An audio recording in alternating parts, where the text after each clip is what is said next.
بسم الله. السلام عليكم ورحمة الله وبركاته. الحمد لله رب العالمين والعاقبة للمتقين ولا عدوان إلا على الظالمين. أشهد أن لا إله إلا الله وحده لا شريك له ولي الصالحين وخالق الخلق أجمعين ورازقهم وما من دابة في الأرض إلا على الله رزقها ويعلم مستقرها ومستودعها كل في كتاب مبين.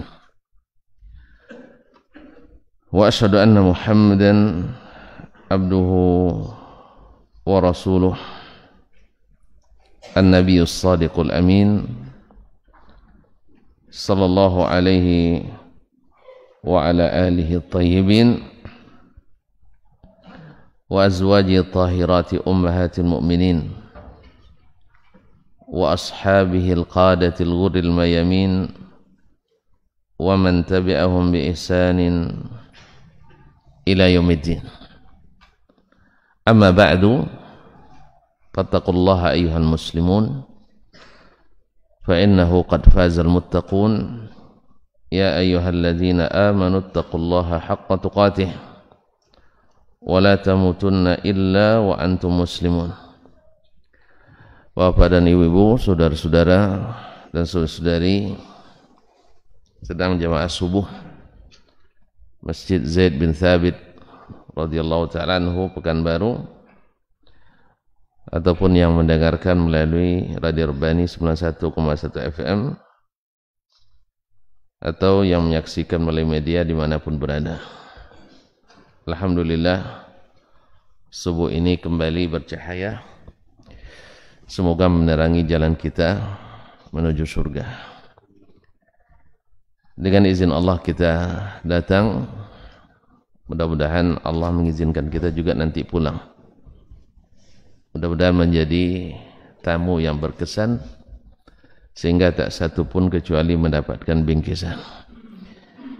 Ilmu yang bermanfaat, iman yang mudah-mudahan semakin kuat, kemudian Allah berikan ampunan atas segala dosa dan kemaksiatan. Amin. Oleh itu mari kita bersyukur kepadanya. Mudah-mudahan nikmat ini senantiasa membersamai kita sampai akhir hayat kita, sehingga terjaga dengannya insyaallah ta'ala iman, Islam dan agama kita.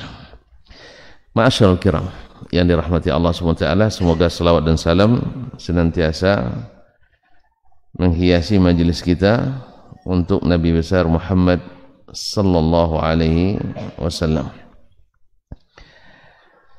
Kemudian doa kita, semoga salawat dan salam bersambung kepada para ibunda kita, ummahatul mukminin, para zuriyah, anak keturunan Nabi alaihi salatu wassalam, para sahabat, para tabi'in, para ulama. Semoga juga seluruh orang-orang istiqamah sampai akhir masa. Khususnya imam kita Asy-Syafi'i rahimahullah ta'ala, pada kesempatan ini kita bersamanya melalui kitabnya Ar-Risalah. Masih dalam babu fardhis salah, bab tentang kewajiban salat, alladzi dallal kitabu thumma sunnah, di mana Al-Quran dan kemudian sunnah menunjukkan ada orang yang kewajiban itu dihilangkan daripadanya karena uzur, dan siapa pula yang salatnya tidak dihitung maksiat, karena ada yang dilarang salat, kalau salat dihitung maksiat. Kita sampai pada pembahasan tentang orang yang hilang akalnya bukan karena perbuatannya sendiri. Berbeda dengan orang yang hilang akalnya karena ada unsur tindakannya sendiri. Maka antara orang yang pingsan dengan orang yang mabuk karena minum, maka berbeda hukumnya. Seperti yang disebutkan oleh Imam Asy-Syafi'i rahimahullah, orang yang pingsan bila keluar waktu salatnya dia tidak wajib mengqadha. Sebaliknya orang yang mabuk karena perbuatan sendiri, ya mabuk karena perbuatan sendiri, bukan karena mabuk cinta. Yang mabuk cinta perbuatan sendiri juga ya. Perbuatan sendiri juga. Mabuk atas perbuatan sendiri bila sedar atau bila siuman, maka dia mesti mengqadha salatnya.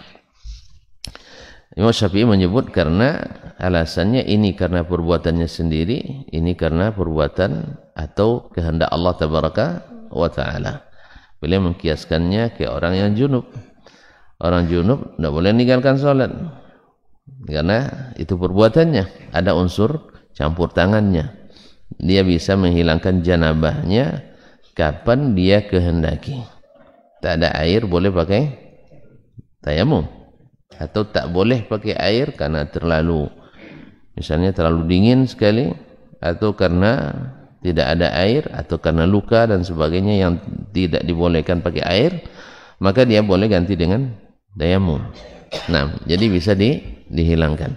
Sedangkan yang namanya haid itu tidak bisa dihilangkan sendiri, menunggu sampai Allah sendiri yang angkat, kemudian setelah itu baru bersuci.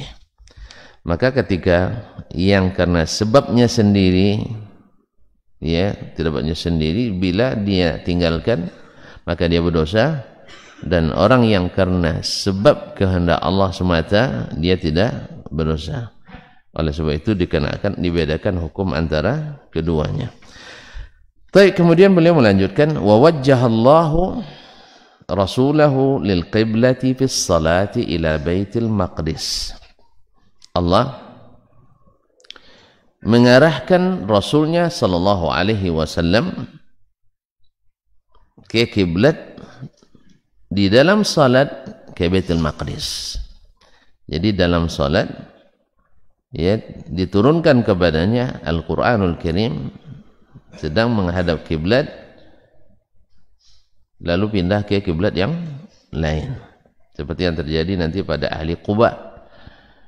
Jadi masjid kiblatin itu sebenarnya yang sahih secara riwayat Masjid Quba, tapi yang masyhur dalam sejarah adalah Masjid Kiblatin yang sekarang, yang dekat dengan kampus kami. Alhamdulillah kalau Jumat bisa jalan kaki lah, tidak terlalu jauh, hanya sekitar 2 kilo lah. Iya Pak, masih muda-muda kan enak jalan kaki. Bapak-bapak mungkin tak lagi ya. Kaum muslimin dan muslimat dirahmati Allah SWT. Jadi Allah arahkan Rasulnya sallallahu alaihi wasallam menghadap kiblat dalam salat ke Baitul Maqdis. فكانت القبلة التي لا تحل قبل نسخها استقبال غيرها. Maka Baitul Maqdis itu adalah kiblat yang tidak halal. Imam Syafi'i selalu mengibaratkan bahasa tidak halal dan artinya tidak boleh ya. Ya tidak halal sebelum dinasakh menghadap ke selainnya. Ya sebelum dinasakh, sebelum turut ayat qad nara taqalluba wajhika fis sama' falanuwalliyannaka qiblatan tardaha. Sebelum turun ayat ini yang menasakh kiblat ke Baitul Maqdis, maka itulah kiblat yang tak boleh seorang menghadap kecuali kepadanya. Tak sah solat pada waktu itu kecuali menghadap Baitul Maqdis. Thumma nasakhallahu qiblata Baitul Maqdis. Kemudian Allah nasakh kiblat Baitul Maqdis. Wa wajjahahu ilal bait. Dan Allah arahkan Nabi kita sallallahu alaihi wasallam ilal bait, ke Baitullah. Di mana? Di Makkah atau Al-Ka'bah Al-Musharrafah. Fala yahillu li ahadin istiqbalu Baitil Maqdis abadan limaktubah. Setelah itu tak boleh, tidak halal. Tidak halal seorang menghadap Baitul Maqdis selamanya dalam menunaikan salat wajib. Kenapa wajib disebut? Karena salat sunat ada hukum khusus. Ya, salat sunat ada hukum khusus. Orang yang salat sunat dalam musafir nanti boleh menghadap kemanapun kendaraannya menghadap. Makanya dia sebut salat wajib. Nah, salat wajib. Nah. Wala yahillu an yastaqbila ghairal baitil haram. Dalam salat wajib dan juga salat sunat dalam keadaan normal ya. Tadi orang sedang musafir yang tadi dalam keadaan normal tak boleh juga menghadap kiblat kecuali ke Baitul Haram. Maqdis pula. Dah latah ke Baitul Maqdis kan. Jadi ke Baitullahil Haram. Nah, ke Baitullahil Haram. Ulang lagi, tidak boleh menghadap dalam salat wajib ataupun sunat dalam keadaan normal kecuali ke Baitullah Al-Haram. Kalau tadi Baitul langsung Maqdis kan? Baitullahil Haram. Qala, berkata imam kita rahimahullah ta'ala, wa kullun kana haqqan fi waqtihi. Semua itu baik Baitul Maqdis maupun Baitullahil Haram atau Ka'bah syarrafah Allah, kana haqqan fi waqtihi. Itulah yang hak pada waktunya. Itulah yang hak pada waktunya. Pada waktu sebelum dinasakh, yang hak orang salat adalah menghadap Baitul Maqdis. Dan setelah dinasakh, yang hak adalah menghadap ke Baitullahil Haram atau Al-Ka'bah Al-Musharrafah.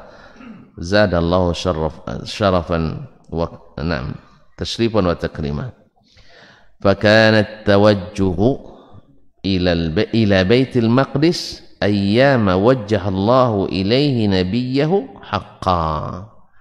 Maka menghadap ke Baitul Maqdis pada hari-hari di mana Allah menghadapkan nabinya ke situ, haqqa, itulah yang hak.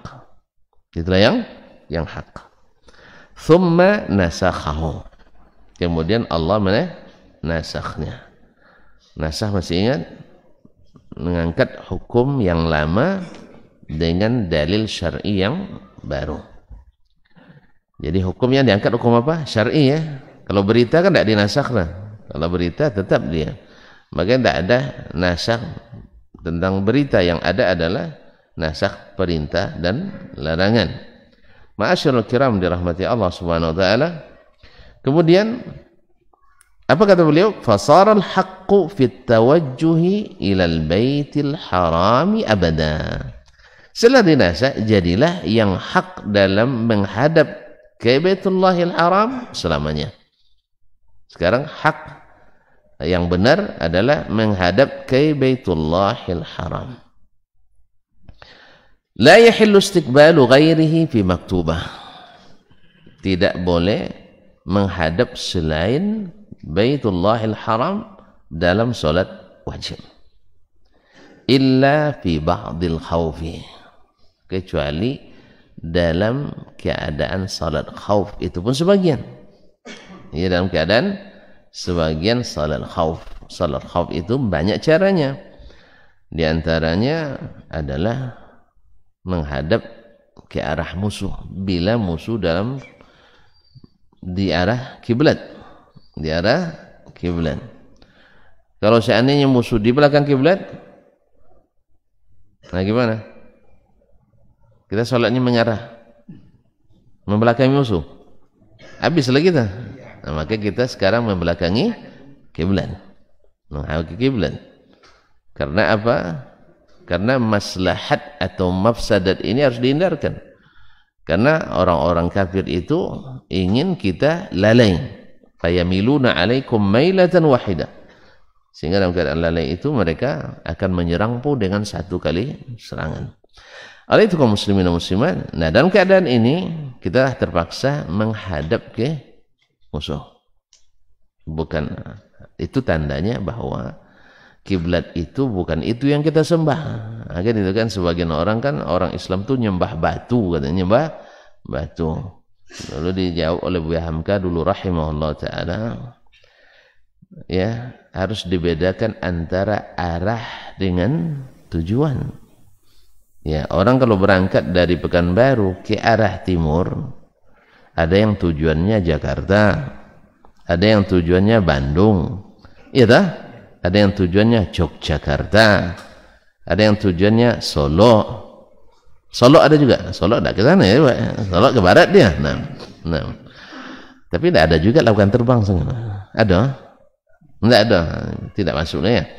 Ada yang tujuannya Surabaya, ada yang tujuannya mana lagi? Ya arah timur, Nusa Tenggara Barat, Bali, dan seterusnya. Ya, itu semuanya arah timur, tapi tujuannya berbeda. Jadi kita sekarang mengarah Ka'bah, bukan tujuannya Ka'bah. Jelas tak? Maka tujuannya adalah Ka'bah. Sebagaimana Nabi SAW nanti di hari kiamat, di padang mahsyar, ya, ketika diminta kepada para nabi mulai dari Adam, ya, yang ulul azmi minar rusul, ya, mulai dari Adam, karena dia adalah bapak kita, harus bertanggung jawab, ya. Datang manusia kepadanya minta tolong dicepatkan hisab itu. Ya, nama nunggu itu lama, tuan-tuan. 1 hari sama dengan 1000 tahun. La haula wala quwata illa billah. Luar biasa. Berdiri pula. Tidak lupa kain. Bayangkan kaum muslimin dan muslimat dia. Tidak kain, tidak bersandar. Matahari dekat dengan kita 2 mil. Hah? Ragu nampaknya. Ragu balik sana kan. Bahaya kalau ragu. Tidak boleh ragu. Kalau untuk nak meneliti harus kiamat dulu. Kalau tidak ada penelitian yang akan teliti. Makanya di sini perlu iman. Karena apa? Karena yang menurunkan itu yang tidak ada keraguan padanya. Dalam kitab yang tak boleh diragukan. Kalau antum ragu nanti hilang imannya. Dzalikal kitabu la raiba fihi. Makanya siapa yang selama ini percaya pada penelitian, ini keliru dari imannya. Jelas? Jadi ada Al-Quran, teliti dulu. Antum susah nanti berimannya. Karena telitian itu sebiasanya mulainya ragu, ujungnya bimbang. Tidak akan menghasilkan iman. Apalagi kalau begini, kalau begitu. Apalagi kalau begini mesti begitu. Ya. Ya saya? Tidak bisa. Karena kita tidak tahu yang gaib. Kita tidak tahu apa yang terjadi besok. Makanya disinilah bedanya orang beriman dengan orang yang berpikiran. Orang berpikiran sering ragu. Makanya Cuaris tahu Aristoteles kena rocu dia itu Pak. Ya, dia tidak dapat wahyu. Makanya sama dengan roh Cuacu kan dapat wahyu juga. Dengan apa Cuaris dia bilang, dia hanya sampai pada konklusi bahwasanya alam raya ini dengan segala sistemnya yang teratur, dia kan kita lihat terbit matahari timur, terbenam di barat. Kemana pergi matahari kan tidak tahu dia. Tapi orang Islam tahu. Ya kita tahu. Antum tahu tidak kemana pergi matahari? Menghindari bumi? Melangkari bumi? Tidak. Ya. Antum kan nengok aja. Ya nengok aja karena antum mengatakan bumi bundar kan? Kan bundar kata antum. Saya enggak datar saya. Khilafiyah. Ya bukti dia datar. Ini kan teori antum bundar sekarang nih. Tapi kalau antum pakai teori bundar, orang Australia sekarang di mana dia langitnya? Di bawah. Kan kalau bundar berarti langit juga mengitarinya. Coba antum telepon teman antum di Australia sekarang. Dia menengadah ke bawah atau menengadah ke atas? Yang nama menengadah pasti ke atas. Coba cari yang posisi di globe itu bola dunia itu. Ya, cari orang yang posisi di bola dunia posisi bawah sekarang. Antum tanya ya, langitnya di mana? What is sky? Ya, betul baca nyuruh. Sky enam. Awal pandai guru bahasa Inggris pun tidak pandai bahasa Inggris, sama banyak guru nahu tidak pandai bahasa Arab. Baik, guru nahu tapi tidak pandai bahasa Arab. Tapi orang Arab tidak pandai nahu, pandai bahasa Arab. Jadi tidak pandai nahu belum tentu pandai bahasa Arab. Tapi pandai bahasa Arab mesti menerapkan nahu. Jadi mana yang perlu? Kadang-kadang orang bangga pula dengan nahunya, kan suruh pandai bahasa Arab tidak berani, aja belepotan bahasa Arabnya. Allah musta'an. Kaum muslimin. Gimana? Saya telepon? Iya, kita nak tanya sekarang, tapi abangnya cakap tidak saya. Nanti bahasa Arab saya dia minta ulang terus. Ya, kalau saya mau mengucapkan nanti ulang lagi Pak, katanya apa yang Bapak bilang. Ya. Karena dia lambat paham bahasa Inggris. Orang Inggris tidak paham bahasa Inggris kita. Allah musta'an. Jadi ala kulli hal ini masalah khilaf antara ahli fisika, terserah antum mazhab yang mana. Ya. Termasuk mazhab yang mana, tapi mazhab saya adalah datar. Jangan marah, Pak. Jangan marah, itu kan khilafiyah, nam. Ya. Kecuali kita ada sama-sama naik ke angkasa nanti. Nah, baiklah kaum muslimin dan muslimat dirahmati Allah. Sampai ke situ dulu, Pak. Bapak lupa kaji. Itu masalahnya. Jadi matahari, kan perginya kemana? Kata beliau mengitari bumi. Iya, mengitari bumi. Baik. Berarti pas di bawah sekarang kan? Tadi malam dia di bawah. Wallahu musta'an. Tapi ini perlu iman ini. Kalau antum perlu penelitian, takkan pernah teliti. Kalau kata ingkari pasti akan bertentangan dengan otak antum, tidak tebakan oleh antum. Jelas? Di sini perlu iman. Kata Nabi SAW, matahari itu pergi sujud kepada Allah SWT di aras. Nah, kan tidak masuk kan? Akhirnya antum dhaifkan hadis itu nanti. Kita dengan apa antum dhaifkan? Punya ilmu hadis? Tidak juga. Yang punya hanya ilmu hadis. Ya. Jadi menolak dengan tanpa pokoknya tidak masuk kok, gitu aja. Apa alasannya? Ada aturan? Tidak. Ada penelitian? Tidak. Yang ada apa? Tidak sesuai dengan akal saya. Tuh Nabi Muhammad tidak berakal dia, kok sesuai pada akalnya. Para sahabat tidak berakal mereka, sesuai pada akal mereka. Para tabi'in, para a'immah yang merupakan hadis ini, yang ahli mereka terima. Bedanya hanyalah mereka kalau Allah dan Nabi bicara, kami yakin pasti benar. Antum bedanya, dan Allah pun mungkin langsung bercakap sama antum juga tidak percaya. Buktinya Bani Israel dulu, ya kan? Dan Musa berbicara Allah langsung kepadanya, Bani Israel tidak juga mau beriman. Apa alasannya? Kami ingin nengok Allah langsung. Subhanallah. Dan ini tak bakal diberi, sebab kalau sudah Allah perlihatkan dirinya di dunia, orang kafir langsung dicampak neraka. Tidak ada pakai hancik lagi, Pak. Ya, tidak pakai tahu hancik. Tunggu dulu, tidak main tunggu lagi, tidak pakai imhal lagi, tidak kasih waktu lagi. Karena itu sudah lihat, ya kan? Makanya Allah tidak berikan. Dan itu pun melihat Allah itu adalah nikmat yang mengalahkan surga. Orang kafir tak bakal dapat. Karena bagi ahli surga. Allah musta'an. Nah, maksud saya tadi, Nabi SAW, ya kita kan di dunia disuruh menghadap Ka'bah. Apakah kita menyembah Ka'bah? Tidak. Nabi nanti ketika para nabi yang lain tidak sanggup memberikan syafaat, karena syafaat itu tidak kehendak orang yang memberi, tapi kehendak yang memiliki. Yang memiliki syafaat itu siapa? Hanya Allah. Maka antum tidak usah pergi nangis-nangis ke kuburan keramat minta syafaat, tidak bakal dapat kalau tidak diizinkan oleh. Maka mintalah syafaat kepada Allah Tabaraka wa Ta'ala. Jangan buat ritual-ritual yang tidak ada alasannya dengan alasan mendapat syafaat. Walaupun antum nangis-nangis darah air mata mengharap, tapi tidak mengikut prosedur, dapat? Cobalah nanti antum nak terbang naik pesawat, Pak Haji. Tapi tidak ada surat vaksin, nangis-nangis itu dikasih. Kecuali anak kaptennya, kemudian menantu presiden. Ayolah, ini kaum muslimin dan muslimat dirahmati Allah SWT. Nah, makanya bukan dengan membuat-buat, tapi dengan taat.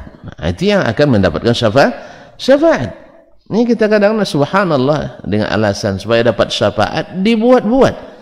Kata Umar, "Alaysa sya'nu bil hubbi?" Bukan masalahnya kita mencintai, tapi masalahnya cinta kita diterima atau tidak. Ya. Kalau mencinta semua kita nengok orang lewat dan cinta langsung kan. Iya lah. Nengok orang cantik, Cina nampaknya. Abang tak tahu juga Cina nampaknya. Naksir gitu. Ya ada tua-tua pun masih. Kan ada Pak Datuk nonton TV kan berita kan, tuh itu kan tidak pakai apa tuh orang tuh, tidak Cina Datuk nengoknya, Cina yang tapi awak tidak bertenaga lagi gitu. Jadi Datuk jangan juga nengok-nengok, walaupun sudah tidak pria punya selera. Baik, kaum muslimin dan muslimat dirahmati Allah SWT. Nah, Nabi SAW pada saat itu sujud di bawah arasy. Ada Baitul Qasid. Nah, Nabi sujud di bawah aras. Apakah sujud ke aras? Lalu sujud ke siapa? Ke Allah Subhanahu wa taala. Karena sujud hanya lillah. Sekarang dia ingin minta izin, memohon, memolas kepada Allah Tabaraka taala. Nabi sendiri walaupun sudah dijanjikan memberikan syafaat harus minta izin dulu. Jelas kaum muslimin dan muslimat, minta izin.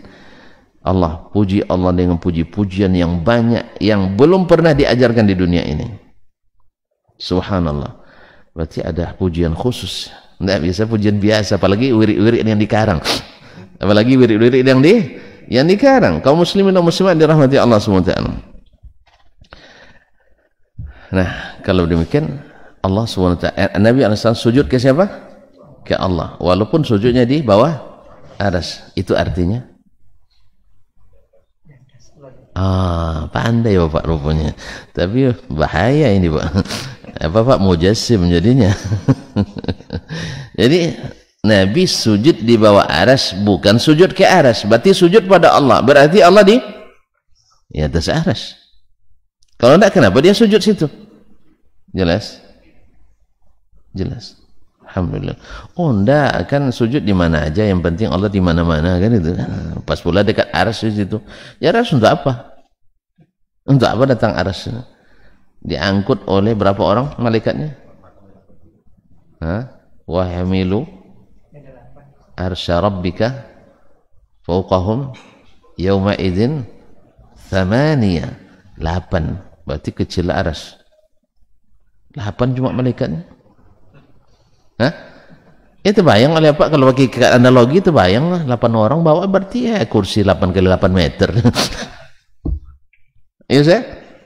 Makanya tidak boleh pakai bayang-bayang Pak. Tidak boleh pakai bayang-bayang. Bayang-bayang itu lari dia terus, tidak akan ada hakikatnya. Ya, antum kejar bayang-bayang tak akan ketemu. Maka tidak usah pikir-pikir. Pikir-pikir itu bikin ragu-ragu. Jelas? Aras itu adalah makhluk paling besar. Makhluk paling besar. Yang bawa 8. Antum nak tahu dulu malaikat yang bawanya itu? Buat penelitian dulu ya. Buat berusaha penelitian berapa besarnya. Kaum muslimin dan muslimat. Di sini penting imannya. Nabi SAW mengatakan malaikat yang bawa aras itu besarnya hanya dari daun telinga ke bahunya perjalanan 100 tahun. Pernah Bapak berjalan 100 tahun? Naik kuda? Berapa kilo itu? Itu antara daun telinga dengan bahunya. Bayangkan tangannya. Kalau betul. Jelas? Jelas ya? Belum nampak. Besok di akhirat. Kalau antum nak bukti fisik, tunggu kiamat dulu. Tapi hari itu la yanfa'u nafsan imanuha lam takun amanat min qabl. Tadi itu tak bermanfaat lagi iman suatu jiwa yang sebelumnya tidak beriman. Maka sebenarnya orang cerdas sekarang ambil posisi amannya. Saya percaya Allah dan Rasul tak benar dusta. Selesai. Soal teliti tak teliti, tidak ada kita yang akan teliti karena sampelnya nggak ada. Sampelnya nggak ada. Barometer atau perbandingannya, komparatornya nggak ada. Dibandingkan dengan apa? Selain antum bandingkan dengan makhluk, nanti bandingkan hukum dunia. Hukum dunia di dunia ini aja, di dunia Indonesia dengan dunia Amerika ada berbeda hukumnya. Bisa? Apalagi antum ke Alaska nanti, udah berbeda lagi hukumnya. Jadi kiasnya kias batil semua nanti. Maka amanar rasulu bima unzila ilaihi min rabbihi wal mu'minun. Rasul dan orang-orang beriman kepada apa yang Allah turunkan yang diturunkan kepada Rabbnya. Selesai. Antum imani. Iman dengan apa yang seperti itu Allah, Nabi alaihissalatu wassalam dan orang-orang beriman pada waktu itu beriman. Selesai. Tapi kalau antum nak buat penelitian, tadilah bukti fisiknya tak akan ketemu sampai antum mati dulu. Itu pun harus nunggu dulu di alam barzah. Saya takut nanti gara-gara antum ragu, nanti di alam barzah kena siksa terus, azab kubur. Kenapa? Nanti antum ditanya, siapa Rasulmu? Jawabannya. Karena antum tidak pernah langsung menerima, yakin dengan berita yang dia sampaikan. Jelas ya? Ya orang cerdas sebenarnya, kalau masalah keyakinannya, Al-Quran, Sunnah, selesai. Ya, itu yang cerdas. Apa sebab? Sebab Acuaris tadi, sebagai orang bapak pemikir dunia, tidak bisa dia tahu, tidak tahu dia siapa Allah, tidak tahu dia siapa Allah. Dia menyebutnya faktor X. Apa makna faktor X bang di matematik bang? Tidak tahu. Lalu antum ngikut cara orang yang tidak tahu, hebat tuh. Ya kita ikuti cara berpikir orang yang tidak tahu dalam bertauhid. Ujungnya ya tidak tahu. Makanya para pembesar ilmu filsafat muslim yang menggunakan pendekatan filsafat dalam berakidah, ujung-ujungnya mereka menyesal. Sebutlah di antaranya Imam Ar-Razi. Kenal? Pengarang kitab At-Tafsir itu. Dia setelah dia sampai ke puncaknya, ya, setelah subhanallah, setelah dia merumuskan rumusan-rumusan yang belum, yang oleh imam sendiri tidak disebutkan, dia sampai ke situ, ujung-ujungnya dia menyesal. Siapa yang mencoba seperti yang saya coba jalan ini, dia tahu apa hasilnya, bahwa akhirnya adalah keraguan. Akhirnya dia kembali kepada manhaj ahlil hadis as-salafus salih, yaitu baca Quran. Kalau Al-Quran mengisbat, isbatkan. Al-Quran menafikan, nafikan. Jelas? Mudah-mudahan kisah ini benar, sehingga ghafarallahu wa rahimah. Imam Al-Ghazali rahimahullah ta'ala, yang dari Hujjatul Islam, mengarang kitab Tahafutul Falasifah, kebingungan para ahli filsafat. Yes, ya? Nah, dia sendiri. Kita sudah lekatkan pada Hujjatul Islam. Maka dia menyuruh kita kembali kepada Al-Quran dan Sunnah Nabi alaihi salatu wassalam. Terus, antum nak coba lagi silakan. Nah, ya, kalau malah tahu nanti sampai pula seperti Imam Al-Ghazali. Saya takutnya hanya sekuku Imam Al-Ghazali rahmatullahi ta'ala alaih. Akhirnya antum berada di pusaran keraguan yang tak berkeujungan. Akhirnya meninggal dalam keadaan ragu. Nas'alullah as-salamatu wal-afiyah. Baik. Di Nabi sujud di mana? Wa aras. Bukan sujud ke aras. Kita salat menghadap Ka'bah, bukan menuju Ka'bah. Kita salat karena Allah Subhanahu wa taala. Baik, itu kesimpulannya, Pak. Kisah panjang, kesimpulan pendek coba. Gitu.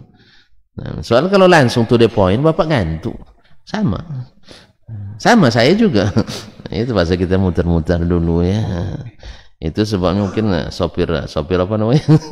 Sopir raun itu kan bawanya muter-muter biar tidak ngantuk. Coba duduk aja di motor itu, mobil itu. Ngantuk enggak? Bila berangkat lebih katanya. Dah berangkat kita katanya. Muter sampai di 5 kali putaran gitu. Belum juga sampai ke Bangkinang. Iya, kalau sudah duduk aja bosan kan? Nah, itu makanya muter-muter. Tapi kalau Pak mau teruskan, saya teruskan. Iyalah. Nah. Baik, kaum muslimin dan muslimat dirahmati Allah SWT. Sampai di mana tadi? Anam. Kemudian illa fi ba'dil khauf, kecuali di sebagian salat khauf tadi. Boleh nak menghadap ke kiblat. Bahkan boleh tak berdiri. Boleh dalam keadaan berlari. Ya kan? Boleh berjamaah, boleh tidak. Itu nanti tergantung situasi dan kondisi. Kalau sedang berkecamuk, tidak mungkin luruskan sahab, tidak mungkin. Pertama sedang berkecamuk. Ini sini solat sendiri-sendiri lagi. Jadi ulama menyebutkan kurang dari 16 cara solat khauf yang pernah diriwayatkan dari Nabi SAW. Au nafilatin fi safar, atau solat sunat di dalam musafir atau dalam perjalanan, boleh tidak menghadap kiblat. Ya, karena Nabi SAW kana yusalli ala dabbatihi haitsu yattajihu atau haitsu tatawajjah dabbatuhu. Dia salat di atas kendaraannya mengarah kemana kendaraannya menuju. Mana kendaraannya menuju. Dalam hal ini ulama memang ada khilaf apakah sewaktu memulai salat diarahkan ke kiblat dulu atau tidak. Wallahu taala alam. Tidak ada keharusan karena riwayatnya tidak bukan, tetapi sebagian mengatakan dari sisi istihsan, yaitu baiknya menghadap ke kiblat dulu. Wallahu taala as-sahih, tidak mesti menghadap ke kiblat dulu. Ya, apalagi kalau kita sedang di bus orang. Salat di bus kan? Bus apa? Bus antar kota, antar provinsi, akap ya, bus akap ini antar kota, antar provinsi. Tidak mungkin kita, bang, ada kiblat dulu katanya. Tidak mungkin. Nah, jadi mesti. Jadi kalau pas nak solat sunat, solat aja lah menurut arah kemanapun. Istidlalan bil kitabi was sunnah. Dengan apa? Mengambil dalil al-kitab was sunnah. Dilihat Nabi kita, Imam kita Asy-Syafi'i rahimahullah, bahasanya jelas. Mengambil dalil dari mana? Istidlalan bil kitabi wa sunnah. Dalilnya Al-Quran Sunnah. Orang yang sekelas Imam Asy-Syafi'i saja dalam menetapkan suatu hukum dan masalah mesti berdalil. Mesti berdalil. Ini sekarang ada pula beragama ini tidak perlu dalil dong katanya. Kan lucu kan, ada orang bertanya itu tuh bang. Ya, menanyakan dalil itu bid'ah tuh katanya. Subhanallah, tidak pernah orang menanyakan sahih atau tidak dalil. Di zaman Nabi enggak ada bid'ah katanya. Masya Allah, dia suka bid'ah, bilang bid'ah pula ya. Nanti jangan-jangan bid'ah hasanah pula kan. Padahal dia ada anti bilang bid'ah. Sekarang dia pada pandai bilang bid'ah. Kaum muslimin dan muslimat dirahmati Allah, yang seperti ini sebenarnya tidak usah dijawab lah. Tidak usah dijawab. Karena apa? Iya, orang yang sedikit saja baca Quran tahu dia bahwa meneliti berita itu wajib. Iya, meneliti berita saja wajib, apalagi berita dari Allah dan Rasul sallallahu alaihi wasallam. Kalau tidak ada zaman Nabi berarti menunjukkan dia memang tak pernah belajar, walaupun pandai menulis. Karena ini sekarang kan orang pandai nulis, hebat nih. Pandai nulis. Allah musta'an.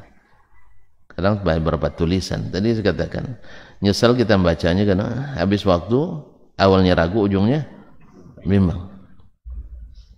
Awalnya masalah ini mesti diteliti, ujungnya nanti masih diteruskan penelitiannya. Tapi selama 2 tahun. Nah, kaum muslimin dan muslimat dirahmati Allah, lebih enak baca Al-Quran, baca hadis Nabi SAW, bertambah yakin dan iman. Nah, masyaallah kiram dirahmati Allah SWT. Ya, bacalah ya ayyuhallazina amanu in ja'akum fasiqun binaba'in fatabayyanu. Sejak zaman Nabi sudah ada penelitian berita itu. Ma'asyarul kiram dirahmati Allah. Jadi kalau dia tidak bilang bukan karena dia berilmu, karena enggak tahu. Orang tidak tahu jangan didahulukan. Karena al-musbit muqaddam 'ala nafi. Orang yang menetapkan didahulukan dari orang yang menafikan. Orang munafik itu kan rata-rata kan tidak berilmunya. Makanya banyak yang dinafikan karena kurang ilmu, bukan karena kelebihan ilmu. Kalau orang sifatnya nolak aja pandainya, orang hebat. Pak, saya minta makan, tidak bisa. Minta duit, tidak bisa. Minta nikah, tidak bisa. Orang hebat tuh. Pak, orang hebat tuh. Semua yang disampaikan pun tidak boleh, tidak bisa, tidak yakin, dan orang hebat. Ya, ini kata Allah, oh tidak bisa. Ini kata Rasul, tidak boleh. Ini kata orang hebat. Orang hebat itu adalah orang yang banyak angguknya daripada banyak angguknya daripada gelengnya. Kalau antum punya kepala kantor, Pak, tahun ini kita buat acara ini, ya kan, Pak, ini boleh nggak? Boleh, jelas, asal sesuai aturan dan terusnya kan. Ini ya nggak apa-apa. Anggaran tidak ada, Pak. Anggaran itu masalah mudah. Suka nggak antum kepala kantor seperti ini? Suka nggak? Apalagi kalau, Pak, ya bagian penghasilan 2,5 juta sebulan kita buat insentif khusus, Pak. Ya tidak ada aturannya kata yang lain kan. Ya kita buat aturan khusus katanya. Senang enggak? Yang punya anak lebih dari 2 kan yang masuk subsidi pemerintah 2 orang cuma kan. Nah yang selebihnya gimana, Pak? Nah kita buatkan solusi katanya. Suka enggak kepala ini? Tapi kalau yang tugasnya hanya memotong, suka enggak? Hah? Itu orang tidak ada prestasi. Ini orang yang frustasi, bukan berprestasi. Semuanya tidak boleh, semuanya tidak yakin, semuanya tidak bisa, semuanya dipotong, dipangkas. Suka? Orang hebat. Subsidi premium dipangkas. Suka? Tidak dihapus kan sekarang? Solar kayaknya kan mungkin kalau tengok antriannya mungkin juga. Suka, Pak? Suka? Ini jangan ditafsirkan macam-macam, Pak. Ini kalau tafsir saya tidak ikut lagi. Nah, jelas ya? Jadi yang hebat itu bukan yang menolak. Yang hebat itu yang bisa menerima. Kalau mau ditolak ada solusi. Ada solusi. Makanya orang berilmu itu adalah isbatnya lebih banyak daripada nafinya. Jelas? Enggak jelas panjang terangannya, Pak. Nah, itu masalahnya. Anggap jelas saja lah ya. Alhamdulillah. Kayaknya ngangguk-ngangguk banyak, entah nak cepat selesai, entah kita tahu saya. Ya kalau nak ngangguk nanti panjang pula cerita katanya. Baik. Qala wa hakadha kullu ma nasakhallah. Jadi dalilnya tadi Al-Qur'an dan Sunnah. Wa hakadha kullu ma nasakhallah, dan seperti inilah semua hukum yang sudah dinasakh oleh Allah Tabaraka Taala. Wa ma'na nasakha taraka fardahu.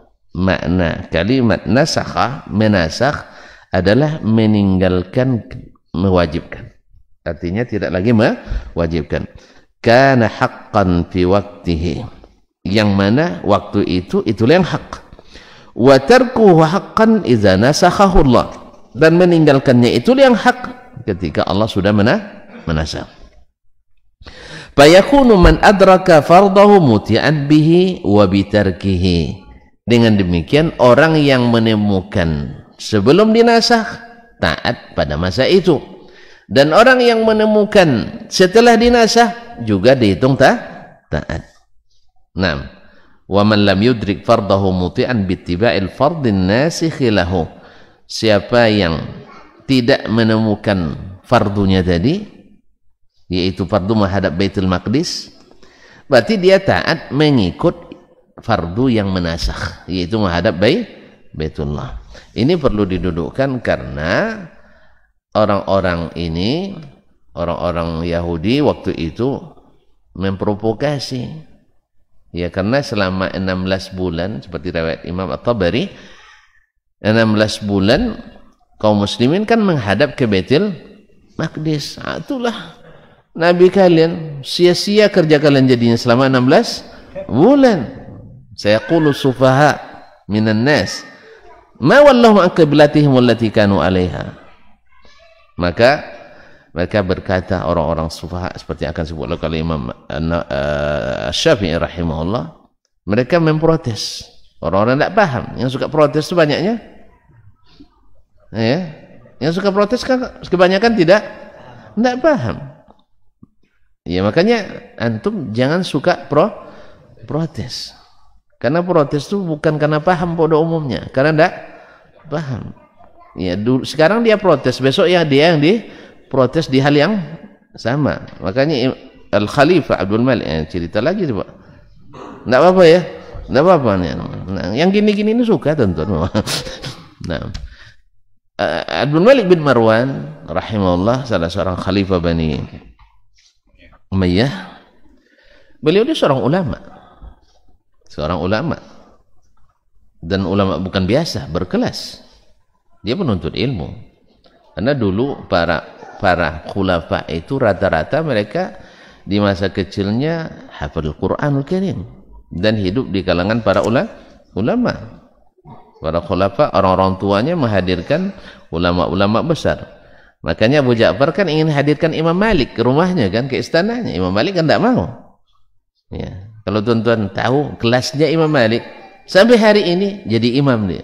Jadi imam, jadi ikutan. Itu yang mau dijadikan sebagai pendidik privat anak-anak raja. Dan sekelas-kelas itulah pada umumnya menjadi pendidiknya. Walaupun satu orang pak gurunya, tapi bermutu. Daripada guru 1000 orang tapi semuanya penipu. Astagfirullah. Ya, ini ilustrasi aja ya. Ini ilustrasi, jangan ditafsirkan macam-macam. Nah, ini kadang-kadang salah cakap pula kita kan. Ya, ilustrasi, mana ilustrasi. Andai-andai ya. Seandainya ya ini gurunya satu orang, tapi masya Allah bermutu. Tapi yang berguru 10, 20, 30, tapi tak ada yang seperti itu mutunya. Jelas? Maka Imam Malik rahimahullah tidak rihlah kemanapun menuntut ilmu, hanya di Madinah. Istilah bahasa kitanya kelas lokal kan. Ini kan banyak pula yang merasa minder, ya tamat dalam negeri minder dia kan. Ya mentang-mentang tuan-tuan ke luar negeri baperan juga kadang. Enggak. Kalau seandainya produk dalam negeri tapi bermutu, ya bisa mengalahkan luar negeri. Tapi lihat mutunya dulu. Lihat mutunya. Sebagaimana luar negeri belum tentu bermutu. Apalagi kalau pas belajarnya main ke bola aja terus. Ya. Sering tidak masuk kuliah. Dan tidak rajin pula ke majlis-majlis masyayikh. Ya. Jadi keahliannya di bola nanti, bukan di ilmu. Nasallahu alaihi wasallam. Jadi kaum muslimin dan muslimat dirahmati Allah, Abdul Malik bin Marwan. Jangan lupa Pak, ini banyak belok-beloknya, tapi lupa Bapak di mana simpangnya. Ini yang buat kesasar itu. Jangan lupa ya. Ya. Abdul Malik bin Marwan ketika dia belum jadi khalifah, karena dia orang dalam kan, sering protes khalifah sebelumnya. Ini begini kan. Ya menurut dia kemungkaran yang harus segera ini kan. Nah setelah dia diangkat jadi khalifah, hal yang sama juga terjadi. Tak bisa dia rubah. Apa kata temannya yang seperjuangan dulu, yang satu majelis, katanya, masih ingat ini kan protes terus dulu ini. Apa jawabannya? Dulu saya bicara atas nama individu, rakyat, dan orang sepaham dengan saya. Sekarang saya harus berbicara atas nama seluruh masyarakat. Kalau tuan-tuan nak tahu nih, cobalah jadi presiden dulu. Ya. Yang jadi misalnya bisa aja yang jadi presiden sekarang dulu juga mendemo presiden yang biasa saja. Jelas? Makanya protes jangan terlalu cepat. Nah, itu aja lah. Jangan terlalu cepat memprotes.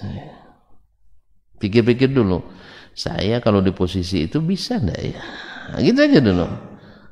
Karena beda protes nasihat kan beda kan. Itu kaum muslimin dan muslimat. Jadi mereka protes orang Yahudi karena nggak paham. Kalau mereka paham kan protes. Maka sia-sia apa yang dilakukan oleh Nabi kalian alaihi salatu wassalam. Maka mereka takut. Maka dikatakan Allah kata turunkan wa ma kana Allahu liyudilla imanakum wa ma kana Allahu liyudhi'a imanakum. Allah tidak akan menyia-nyiakan iman kalian, yaitu salat kalian yang 16 bulan tadi. Dah selesai masalah, aman kan? Karena mereka dengan menghadap Baitul Maqdis atas perintah Allah dan Rasul, taat. Setelah dinasakh menghadap Baitullah atas perintah Allah dan Rasul, taat. Selesai masalah. Orang yang masuk Islam setelah itu tidak sempat menghadap Baitul Maqdis macam kita. Bapak kan tidak pernah salat menghadap Baitul Maqdis kan? Iya kan? Salat sunat pun tidak pernah musafir yang menghadap Baitul Maqdis kan? Tidak juga kan? Alhamdulillah. Bapak taat mengikuti hukum yang menasakh. Jelas?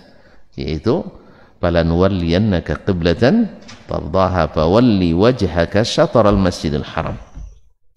Ini makna perkataan Imam Syafi'i. Pokoknya dalam segala hal kita taat. Sama dulu di awal masuk Islam, awal dakwah Islam, dilarang ziarah kubur. Karena hari itu orang banyak mengkeramatkan kubur di masa jahiliyah. Masa jahiliyah sekarang kan? Enggaklah saya. Berarti jahiliyah dong. Hah? Nah, sekarang enggak lah. Mencium kuburan yang ada, ngelus-ngelus kuburan ada, bisik-bisik kuburan ada. Iya. Pokoknya lebih senang di kuburan ada daripada masjid. Nah, ada memang. Makanya yang ini dulu dipending oleh Nabi ziarah kubur dulu. Pasalnya apa? Takut nanti tercampur antara ziarah kubur yang syar'i dengan yang tidak syar'i. Karena mereka masih hadithul ahd, masih baru saja meninggalkan. Yang namanya baru, Bang. Ibarat anak meninggal, baru meninggal, lama sedihnya. Ya tak? Iya. Suami istri yang baru dicerai, jangan dekat-dekat lagi, apalagi depan nikah sama orang. Paham tak? Tergila-gila tuh, ya kan banyak orang tergila-gila sama istri orang. Ada pun enggak, sama janda orang pun gila-gila. Allah musta'an. Makanya sebelum menjatuhkan keputusan tuh pikir-pikir betul lah dulu. Makanya kalau ada masalah rumah tangga nanti jangan lari ke kafe, larinya ke masjid. Iktikaf aja dulu. Ya, itikaf aja dulu. Sebab ya kan banyak orang gila gara-gara nak pulang ke janda. Apalagi laki-laki ini paling susah melupakan. Kalau perempuan cepat, kalau dapat ganti jangan harap dia ingat kita lagi. Kalau udah dapat ganti tidak ada ingat lagi. Iya tak? Maka itu salah satu hikmah barangkali, tapi saya tidak tahu pada disebutkan Allah ulama atau tidak. Saya mengira ya. Semoga tidak salah kira. Wanita itu kalau cerai, misalnya cerai atau wafat, kan salah satu yang disebut oleh ulama illatnya supaya diketahui rahimnya ada isi atau tidak. Ya kan, supaya jangan bercampur air yang suami pertama dengan yang kedua. Ini yang halal dengan halal tidak boleh bercampur. Apalagi zina, ya, yang sudah hamil di luar nikah seharusnya lebih dilarang untuk menikah, karena yang halal dengan halal aja tidak boleh bercampur, apalagi yang haram dengan yang halal. Ini pendapat yang kuat ini. Ya, yang hamil di luar nikah jangan dinikahkan. Menjaga kehormatan orang. Menjaga itu bukan setelah hamil, sebelum hamil. Siapa yang suruh tuan-tuan dan puan-puan menikahkan anak setelah S2 dulu? Siapa yang suruh? Siapa yang suruh? Tidak ada perintahnya. Kita aja yang bernafsu. Setelah S2 lu pandai anak bekerja lagi. S3 lah dulu nak katanya. Setelah S3 belum juga pandai bekerja. Kalau gitu kamu jadi profesor, setelah profesornya adalah pusing dia. Tidak jadi menikah. Masalah kerja itu kaum muslimin dan muslimat dirahmati Allah. Sebenarnya tantangan. Sebelum ada tantangan dikasih duit sama orang tua terus. Iya santai jadi. Ya kan? Tinggal kopi uang 100.000 kirim 10 lembar seperti ini, ya kan? Hah? Gimana sih? Anak kuliah habis itu di fotokopinya berwarna ya, di scan gitu. Scannya atau pakai apa aja HP, foto yang uang 100.000 tuh timbal balik, tulis di bawahnya, skripnya ditulis ya kirim seperti ini 15 lembar. Gimana kira-kira nerima pesan ini? Seneng ya? Hah? Ada dulu bapak-bapak dapat seperti itu dari anaknya, kirim gambar gitu, oleh ayahnya dikirim pula telapak tangan. Ya, kirim seperti ini ya 5 lembar kan ya, dikirim sama ayah telapak tangan, terima ini 5 kali kan. Ini kan kurang adab namanya kan. Kaum muslimin dan muslimat dirahmati Allah. Jadi siapa yang nyuruh kita melambatkan anak-anak menikah? Enggak ada. Akhirnya mereka karena tidak tertahan lagi, nampaknya S3 pun tak bakal dinikahkan sama ayah nih kayaknya kalau mau di modelnya. Akhirnya mereka kerja dulu. Akhirnya terpaksa dinikahkan. Nah yang seperti ini apakah harus dilindungi? Tidak boleh diganti hukum syar'i dengan untuk melindungi orang yang bermasalah. Ya dari sisi ini maksud saya, kalau ditutupi ya wajib kita tutupi, memang wajib.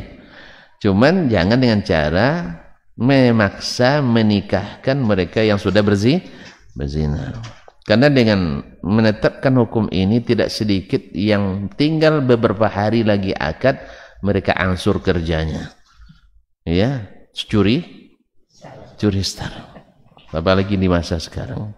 Menurut mereka kan masuk zona aman. Zona aman, padahal saat itulah zona paling bahaya. Dan tidak sedikit pula mafhum di sebagian tradisi, bila tunangan boleh bawa sana sini. Tapi kalau sudah akad nikah belum resepsi, tidak boleh dekat-dekat dulu. Ini ada nih di nenek mama yang kayak gini nih. Itu balik. Kalau masih tunangan boleh diangkat dan diangkut. Tapi kalau sudah nikah belum resepsi, tak boleh dekat-dekat. Entah apa pula kan macam ni. Dibalik-baliknya. Nah itu dia. Karena tadilah dari pikiran timbul hukum jahiliyah. Ini jahiliyah itu lahir dari pikiran kita, bukan dari syariat. Makanya orang jahiliyah dulu karena tidak ada ulama lagi, mereka putuskan keyakinan begini, jadi keyakinan jahiliyah. Oh, bukti empirisnya ada. Ya, bukti bahwa misalnya minta ke kuburan mustajab doanya kan, ada bukti empirisnya kan. Antum aja yang merasa Allah mungkin menguji antum dengan itu. Istidraj. Karena Allah yang menempuh jalan kesesatan Allah berikan. Yang mau hidayah Allah bukakan. Tergantung antum ke arah mana antum berjalan. Ya kan? Wa hadainahun najdain. Kita tunjukkan kepadanya dua jalan yang mendaki. Dua-duanya jalan sulit sebenarnya. Tapi tergantung antum pilih yang mana, Allah berikan kesempatan itu. Masyaallah kiram dirahmati Allah SWT. Qala Allah li nabihi sallallahu alaihi wasallam, qad nara taqalluba wajhika fis sama. Allah pasti melihat bolak-baliknya wajahmu ke langit. Kok ke langit Nabi? Sering menadahkan. Berarti memohon ke siapa dia? Allah. Yang sejelas ini bisa jadi kabur. Allah musta'an. Falanuwalliyannaka qiblatan tardaha. Karena sering Nabi menghadap ke atas, meminta kepada Allah SWT yang ya Nabi tidak jelas nih fis sama, ke arah atas. Tidak ada Nabi menoleh ke kiri dan ke kanan. Sekali mohon sini mana nih sibuk ke atas terus kok. Ya, maka Allah jawab, falanuwalliyannaka qiblatan tardaha. Pasti kami hadapkan kamu ke kiblat yang kamu sukai. Karena memang selalu disindir juga oleh orang-orang ahli Yahudi. Sama aja Nasara mahnya kan ke Baitul Maqdis, ke kiblat kami menghadapnya. Berarti ikut kami lah gitu. Kan subuat-subuat seperti ini ada terus. Sampai hari ini subuat-subuat masih Ada. Nah, fawalli wajhaka syatrul masjidil haram, maka hadapkanlah wajahmu ke arah Masjidil Haram. Wa haitsuma kuntum, dimanapun kamu berada, fawallu wujuhakum syatrah, maka hadapkanlah wajah kalian ke arahnya. Fa in qala qailun, kalau ada yang bertanya, fa in dilalatu ala annahum huwilu ila qiblatin ba'da qiblah, mana buktinya mereka dipalingkan dari satu kiblat ke kiblat yang lain atau setelah kiblat yang lain? Fa fi qaulillah, dalam firman Allah Subhanahu wa taala, sayaqulu sufaha'u minan nas, orang-orang dungu dari kalangan manusia, itu orang-orang Yahudi waktu itu, ma wallahum an qiblatihim allati kanu 'alaiha, apa yang membuat mereka dipalingkan dari kiblat yang sebelumnya mereka hadap? Berarti ada pemalingan? Ada. Bukan kemalingan ya, pemalingan kiblat, dipalingkan. Nah, ini bukan dari maling, dari paling ya. Baik. Qul lillahil masyriq wal maghrib. Jawabannya, timur barat itu milik Allah. Nak kemana dia hadapkan? Tidak ada masalah. Yahdi man yasha, yahdi man yasha ila siratal mustaqim. Dia yang menunjukkan siapa yang dikehendaki ke jalan yang lurus. Berarti jalan lurus yang ditunjukkan Allah SWT. Kalau tidak, itu jalan bengkok. Maka kalau ada jalan selain jalan yang ditunjukkan Allah, pastikan itu bengkok. Wa anna hadza siratal mustaqiman fattabi'u. Ikutilah ini jalanku yang lurus, maka ikutilah. Jelas? Wala tattabi'us subul, jangan ikuti jalan-jalan lain, jangan masuk-masuk gang, ya. Fatadil bukan sabilillah, kalian akan tersesat dari jalan Allah tabaraka wa taala. Makanya agama ini lurus, tidak boleh bengkok. Jadi kaji itu mesti lurus, jangan banyak bengkok. Ya, karena agama ini sudah jelas. Ini jangan dipersulit. Nah, ini berkelas-kelas pula, ada akidah khawas, ada akidah khawasul khawas. Nabi alaihissalam menjelaskan akidah ini bisa dipahami oleh hamba sahaya yang tidak berpendidikan, dan bisa dipahami oleh orang-orang yang memang super cerdas. Semuanya bisa memahaminya dengan mudah. Karena apa? Karena bahasanya jelas, terang, benderang. Allah musta'an. Semoga Allah SWT jaga kita untuk senantiasa ada di jalan yang terang benderang ini. Nah, ya, mati pun lampu tetap terang. Wallahu musta'an wa alaihi tuklan. Sampai sini dulu ya Pak ya. Besok kita jumpa lagi dengan izin Allah tabaraka wa ta'ala. Wallahu ta'ala alam, wa sallallahu ala nabiyyina Muhammad wa sallam, wa subhanakallahumma bihamdik, asyhadu an la ilaha illa anta, astaghfiruka wa atubu ilaik. Wassalamualaikum warahmatullahi wabarakatuh. Majtama'a qaumun fi baitin min buyutillah yatluna kitaballah wa yatadarasunahu fima bainahum illa nazalat alaihimus sakinah wa ghasyiyatuhumur rahmah wa haffat bihimul malaikah wa dzakarahumullahu fiman indah. Tidaklah suatu kaum duduk di salah satu rumah Allah, membaca ayat-ayat Allah dan sama-sama mempelajarinya, kecuali turun kepada mereka as-sakinah, ketentraman dan kenyamanan. Wa ghasyiyatuhumur rahmah, dan mereka diliputi pula oleh rahmat, kasih sayang dari Allah Subhanahu wa taala. Wa haffat bihimul malaikah, dan mereka pun dikelilingi oleh para malaikat, karena malaikat suka majelis-majelis zikir dan ilmu. Wa dzakarahumullahu fiman indah, dan Allah akan banggakan sebut-sebut mereka di kalangan malaikat-malaikat yang ada di sisinya, di masyarakat atas. Mudah-mudahan kita termasuk yang sering disebut-sebut di sisi Allah, di kalangan para malaikat. Dan di akhir majelis ini mudah-mudahan kita pula mendapatkan seperti yang tersebut dalam hadis qudsi, qumu maghfuran lakum, silahkan berangkat meninggalkan majelis ini dalam keadaan diampuni dosa-dosa kalian.